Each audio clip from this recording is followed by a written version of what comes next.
বড় অঙ্কের বীমা করলে কি একটি বীমা কোম্পানি পুরো ঝুঁকি একাই বহন করে? উত্তর হলো না। নিজেদের আর্থিক ঝুঁকি কমাতে তারা সেই ঝুঁকির একটি অংশ অন্য পুনর্বীমা কোম্পানির কাছে হস্তান্তর করে। এই ব্যবস্থারই একটি গুরুত্বপূর্ণ পদ্ধতি হলো সারপ্লাস ট্রিটি। আজ আমরা জানব সারপ্লাস ট্রিটি কী, এটি কিভাবে কাজ করে এবং ক্ষতির সময় কে কত টাকা পরিশোধ করে। প্রথমে জেনে নিই সারপ্লাস ট্রিটি কী। ধরুন একটি বীমা কোম্পানি বড় অঙ্কের একটি বীমা করলো, কিন্তু তারা পুরো ঝুঁকি নিজেরা রাখতে চায় না। তাই তারা একটি নির্দিষ্ট অংশ নিজেদের কাছে রাখে, যাকে বলা হয় রিটেনশন। আর এই রিটেনশনের অতিরিক্ত অংশ এক বা একাধিক পুনর্বীমা কোম্পানির কাছে হস্তান্তর করে।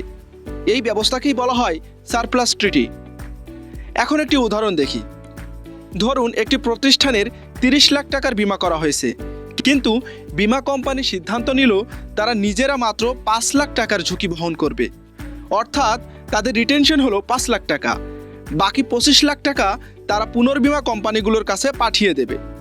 যদি প্রতিটি পুনর্বীমা কোম্পানি 5 লাখ টাকা করে ঝুঁকি গ্রহণ করে, তাহলে মোট 5টি পুনর্বীমা কোম্পানি এই ঝুঁকিতে অংশ নেবে।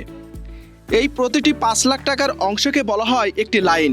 প্রথম লাইনকে বলা হয় ফার্স্ট সারপ্লাস ট্রিটি, দ্বিতীয়টি সেকেন্ড সারপ্লাস ট্রিটি, এভাবে ধারাবাহিকভাবে এগিয়ে যায়। এখন প্রশ্ন হলো, যদি ক্ষতি হয় তাহলে কে কত টাকা দেবে? ধরুন এই বিমায় 7.5 লাখ টাকার একটি দাবি এসেছে। এক্ষেত্রে প্রাথমিক বীমা কোম্পানি প্রথমে তাদের রিটেনশন অনুযায়ী 5 লাখ টাকা পরিশোধ করবে। এরপর বাকি থাকে 2.5 লাখ টাকা। এই 2.5 লাখ টাকা 5টি পুনর্বীমা কোম্পানি সমানভাবে ভাগ করে দেবে। অর্থাৎ প্রতিটি কোম্পানি 50,000 টাকা করে পরিশোধ করবে। এভাবে এই বড় ঝুঁকি একাধিক প্রতিষ্ঠানের মধ্যে ভাগ হয়ে যায়। ফলে কোনো একটি বীমা কোম্পানির উপর অতিরিক্ত আর্থিক চাপ পড়ে না।